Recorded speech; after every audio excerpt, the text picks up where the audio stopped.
Hey guys, it's Marcus with Retro Game Players. Thanks for tuning in. Today we'll be doing a mod on an Atari 2600. We're going to be breathing new life into that unit by giving it composite video out as well as stereo left and right, RCA, and S-video. It's going to be quite a bit of soldering, quite a bit of labor, but man, it's going to be done, and when we're done, it's going to be awesome. So that's what we're going to do. So a little background on the mod. This kit does come in two different types. It comes in a assembled little board, which is what I got, or it comes in the board with all of the parts you can assemble yourself. And truthfully, I didn't want to deal with that, and it was only a $10 difference. So I went ahead and just did the $10 more and got the kit that is assembled. And so I'll show that in the video here in a second. But now all I have to do is wire the leads from that board to the Atari and also to the back of the console, where I'll be installing the S-video as well as the composite and the two left and right stereo jacks. So without further ado, let's check out the footage and go through the walkthrough. Alright, here's the chip that we'll be using on this install, and you can see that it is assembled, and that's how it came. And you know, I did say in that previous shot that it was a $10 difference between the unassembled and the assembled, and I'm actually wrong. That was only $5, so even more worthwhile, I think, to just go ahead and get the assembled kit. It does not come with all the wires soldered on there like I have done in the picture, so that's one thing that you'll have to do. However, you should have no trouble. All the leads were ready to go, and everything was pretty much just ready to solder. So I will say that the company I got it from, they're called Electronic Sentimentalities. Say that 10 times fast. And I got that on their eBay store, but they also have a website you can go to check out the instructions and everything. So great little board, and again, you know, I recommend getting it assembled. It's already got the resistors and the IC chips put on for you. The potentiometers are already on for you, so makes it a lot easier to get started. Here's an up-close shot of the chip. The right side is all inputs. All those wires are coming from the RCA jacks as well as the S-video, and the left side over there, which is just off the screen, is all going to the motherboard, so that's the output side. The exception are the two wires that are orange on the right side. So you've got the one on the top and then the one that's third from the bottom. Those are both going to the motherboard.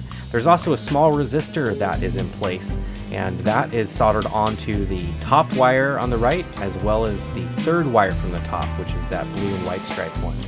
So the pictures online were adequate and definitely helped me proceed with this, and it went smooth, but I think that having some of these up-close photos would have helped me as well. This is the shot of the actual Atari 2600 motherboard. That center area where the cartridge goes actually had a shield that had to be removed that covered that center area with the three IC chips. And it had four little tabs that had to be twisted and then pulled off. And I was very careful not to damage anything when doing that. I think that on some Atari 2600s it's not so bad, but on this one it was a little bit annoying to deal with. So keep that in mind, and you'll see actual clips coming up in the video of that shield later on.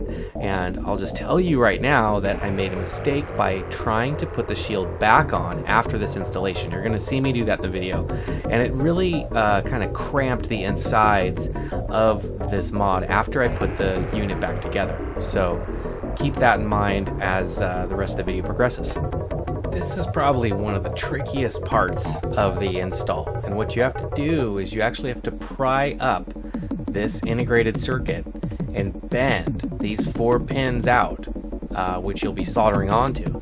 And this actually took me a little bit of time to just figure out what was going on from the pictures on their website. So here's a detailed shot of those pins. The pins were called out perfectly on their website. I just didn't really understand, for whatever reason, that I had to pull that thing up and you know, gradually bend the pins out and then put it back on. So probably a little stupidity on my part, but here's what it looks like after the pins are bent out. So you're going to want to put something in between the socket of that integrated circuit and just kind of twist and pry it up on one side and then be careful about the other side, but you're going to do the same thing there. Just kind of pry it up and it'll slowly work that chip up enough to where, in fact, I actually was able to keep most of those pins still in while I bent the ones I needed out. And then once I had that all done, I just finagled with it until it went back into place. And so that's what you're seeing here. Here's a shot of the 3 RCA jacks and the S-Video jack. These are installed, and I just want to take a moment to talk about how that install took place. It wasn't terribly hard to, drill a small pilot hole for these.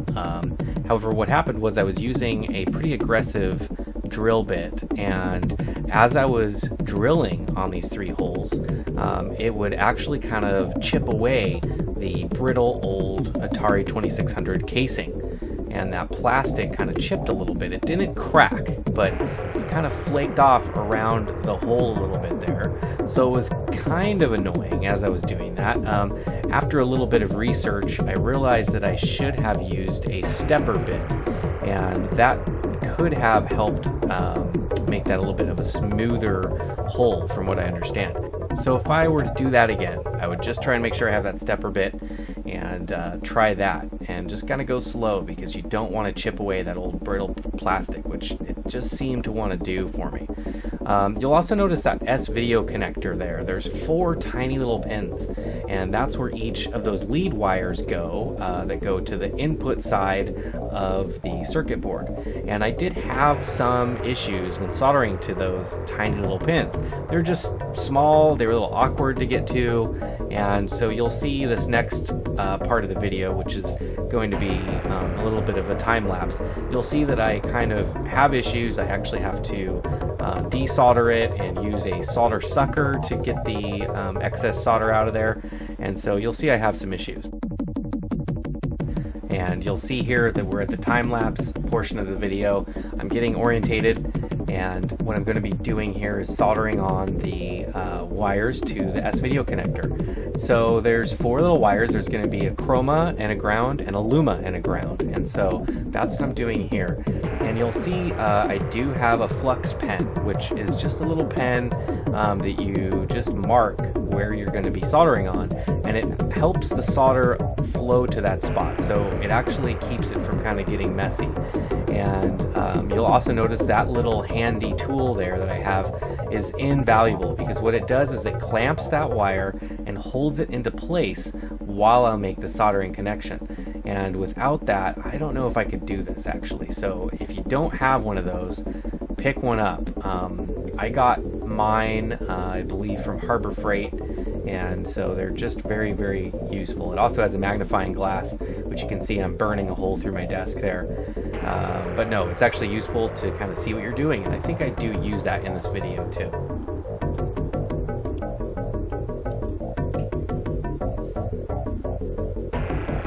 So here I am actually about to make an error, and I will have to use the solder sucker to repair it. I'm checking it right now, and I realize the error that I have done, which is basically some of the solder dripped down onto the little wire below, which would cause a short. So I had to remove that and kind of start over. Now, part of the problem is that I'm using a kind of a chisel tip on my soldering iron, and it's only because a more pointier tip, known as a conical tip, I didn't have at the time. So I was actually kind of making do with what I had, and it was not the best one. It made this job a little bit difficult, so it's important to have the correct tip when you're doing a project like this. So here I am thinking that my troubles are over, and so I'm going to attempt that solder again. Here I am, feeling pretty good about it, and then, damn it. It dripped down again, have to remove it again with the solder sucker, so, this is something you just have to get used to. Hopefully you'll be better than me at it, but again, practice makes perfect. The more mistakes you make, the better you'll be at this. So, just kind of stay focused, take your time, try not to get frustrated. So here I am trying again. As I said, this is probably the smallest spot that I had to get that wire soldered onto on the whole project, was that little S-Video connector. So once I got past that, I knew that I would be good. So yeah, I think I got that done there, and that's about complete.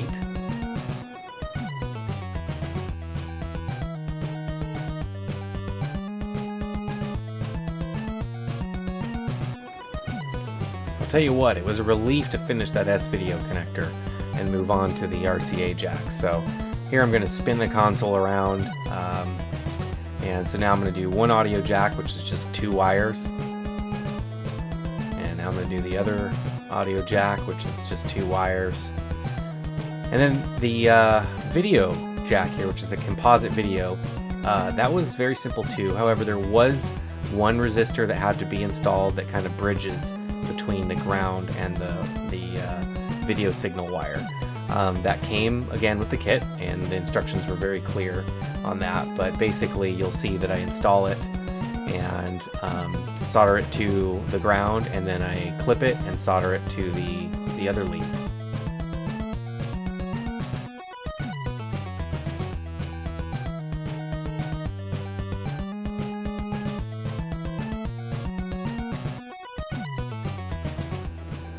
And here I am finalizing that final part there of the composite video, which basically sums up the back. So the back is done. And here's something that you'll see that I do. I actually do use a hot glue gun to help secure those jacks from spinning. And, you know, looking back, I don't know if I would have done that. After I did that, I thought I had it pretty tight. And actually, the S-video was still a little loose, and so I actually had to kind of peel off the hot glue and kind of mess with it, and then tighten it up, and then reapply it. So hot glue is great for a lot of things, and I did see that on the install instructions, so that's kind of why I did it. But looking back, I don't know if I would have done that again.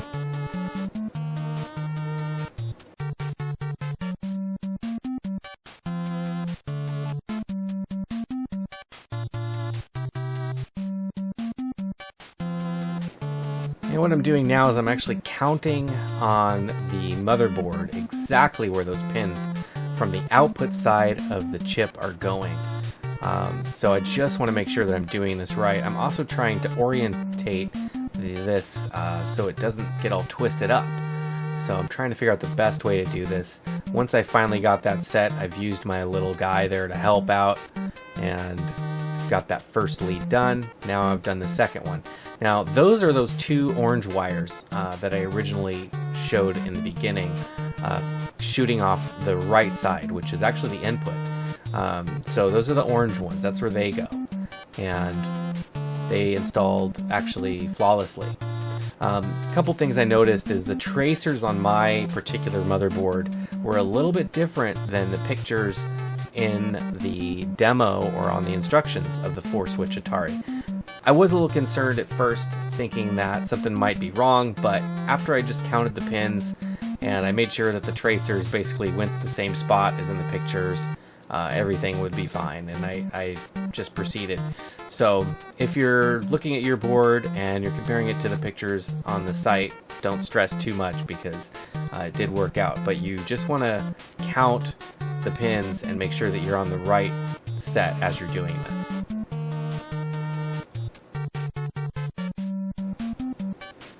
So here I am working on the final wire to the bottom side of the motherboard. This is the green wire, and just putting that on there.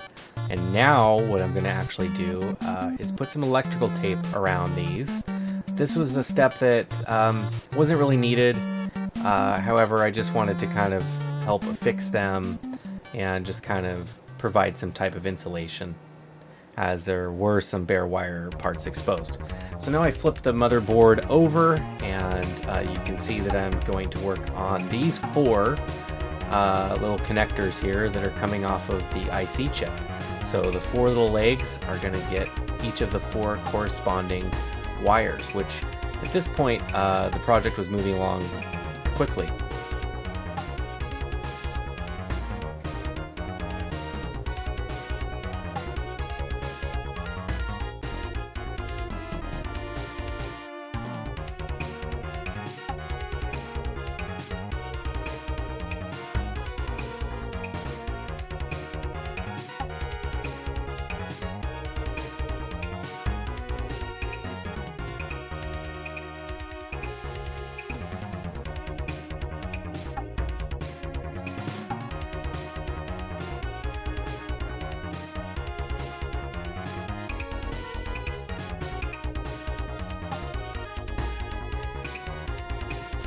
so I just finished the second wire out of 4, and you know, I didn't know it at the time, but there was an accumulation of solder building up on the end of that tip. I was not cleaning that every single time in between soldering.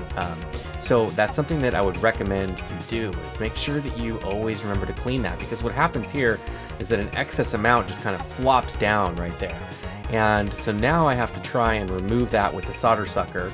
I'm trying to fix it, but honestly it's just making it worse.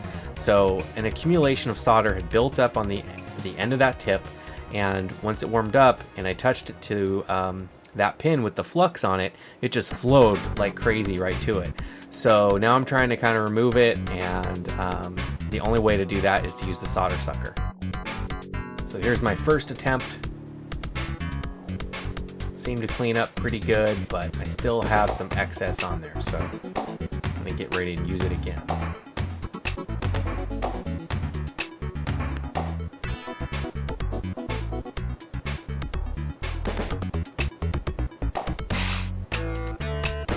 And there it goes. So it's basically cleaned, and I can attempt that connection again. Actually bending it out a little bit too at this point, using some needle nose pliers, just delicately bending it away from the other pin because it was kind of in the way there for me. Alright, there's the fourth and final wire on that IC chip leg. Now it looks good. And so now the only thing I really need to do is orientate this and find a location to affix that circuit board so it doesn't move around and it just kind of stays put. I made the mistake of putting that shield back on. You can see it there. It's that metal shield by the cartridge slot. And my plan was to actually take a piece of cardboard and hot glue it onto the top of that, and then hot glue the chip right to that. So you see me doing that, and honestly that did not work. It would have been fine, but it was just a little too cramped, and so in the end I just removed that shield. That shield was not necessary. The FCC may complain. It could interfere with other objects and electronic devices, possibly pacemakers, I'm not sure. But, you know, that's a risk I'm just going to have to take because I really need this Atari 2600 to look good. Okay, so now that I've got my circuit board hot glued to a piece of cardboard, hot glued to the I/O shield, I've got myself one hell of a hot mess. No pun intended. I do assemble this now, and I put in the 4 screws and get it all ready to go, and that's awesome. But later on I removed this, as I said, and I got that I/O shield out of there and ended up hot gluing the circuit board somewhere else on the motherboard that was a little bit more appropriate. Here's a nice shot of the S-video and the RCA jacks on the back. You can see on that red RCA jack a little bit of chipping around that, which was due to me using an aggressive drill bit. So in the future I'm going to use a stepper bit to try and avoid that. But still, all in all, I was very pleased. It's definitely solid when you plug in the jacks, which is what I'm doing here. So I'm hooking it up, gonna add some power to it, and get this baby ready to rock and roll with the first game that I played, which was Berserk. I didn't actually film that, so you're gonna have to deal with Miss Pac-Man. Alright, so here it is running on a 42-inch LG LED TV. No upscaler at all, just straight composite video out and left and right stereo, and it looks and sounds great. Much, much better than the RF factory default. And, you know, fortunately my TV did support that, where I would have to put the TV on channel 3 to get it to work, but man, does it look better, and it's so much less finicky too. So here's a little gameplay of the first level of Miss Pac-Man. Oh, God. Oh. No. Oh. Oh, God. Oh, Jesus Christ. Did you see that? Yeah. Can't you eat them? Ah! Yeah, I just didn't get the pellet, though. I fucking took a wrong turn. Oh. Oh, God. Now I think that death could have been avoided if I would have been using something other than a rickety old Atari 2600 joystick. For their nostalgic value, they're awesome, but as far as precision and control, I don't think so.